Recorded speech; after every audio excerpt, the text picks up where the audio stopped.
So we've already talked a little bit about sculpture style, and we used as example the subject of Tara, the Buddhist goddess Tara, and we broke it down into two main sections: art history and religious context.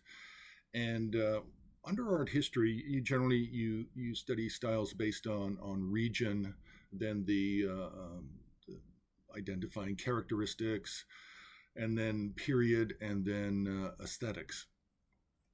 And then with religious context, we have iconography, which means the subject. In the case we already looked at, Tara.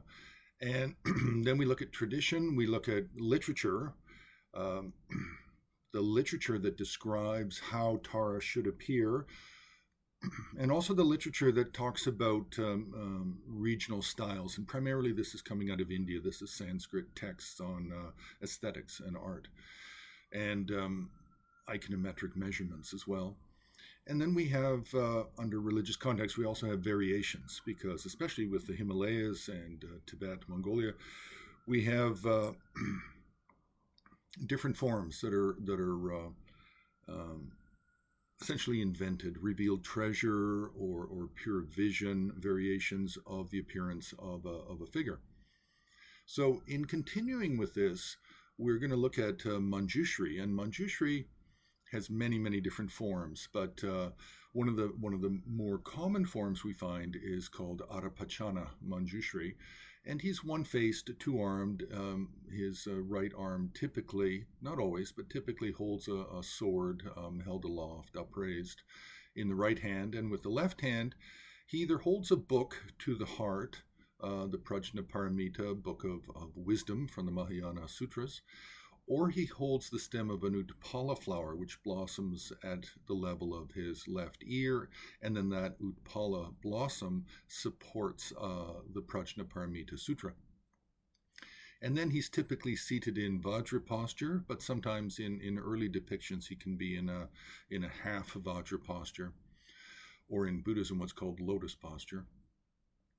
So for the examples that we have, we have a number of very good masterworks from India, and we can look at these. Now with India, what we do is we're also including Swat, Kashmir, and Pala. Sometimes Pala copies from Nepal or from later from 18th century China could be included in this group as being early Indian style, even though it's not from the exact period. But what's interesting also is that the majority of the early works from India, Manjushri holds the book to the heart, rather than in most later works, especially from the Himalayas and Tibet, then Manjushri almost always is holding the utpala flower. So that's an iconographic variation. Now, in terms of a little bit outside of our scope, but we do have an absolutely wonderful example of Arapachana Manjushri from Indonesia, from Java. And it's a stonework. And again, he's holding the book in his left hand. And although this work is from Indonesia, it actually resides in the Hermitage Museum in St. Petersburg, Russia, at this time. Now, for Nepal, we have 5 really quite good examples. Now, a real difference you find with Nepalese style is often they're gold in appearance. They have a mercuric gilding on them. We also have a silver, and then we have one that is ungilded. But there's definitely a variation in how the figure is depicted between these three, between India, between Indonesia, and Nepal. But you need to look at them and just get a real sense of the characteristics of each. Now Tibet, for some reason, we have very few masterworks of Arapachana Manjushri from Tibet, but we have 3. One of them is really a copy of Swat Valley and that area. Another one is more a copy of Pala, and then the third is monastic period. So we're looking at 13th, 14th century, and it becomes a much more cleaner, clearer Tibetan style that does not really relate as much to Nepal or India. Now, with China, we really begin to see Manjushri sculpture in the Yongle period. Now, it's possible there are some from the Yuan period. That would be the 12th, 13th, early 14th century.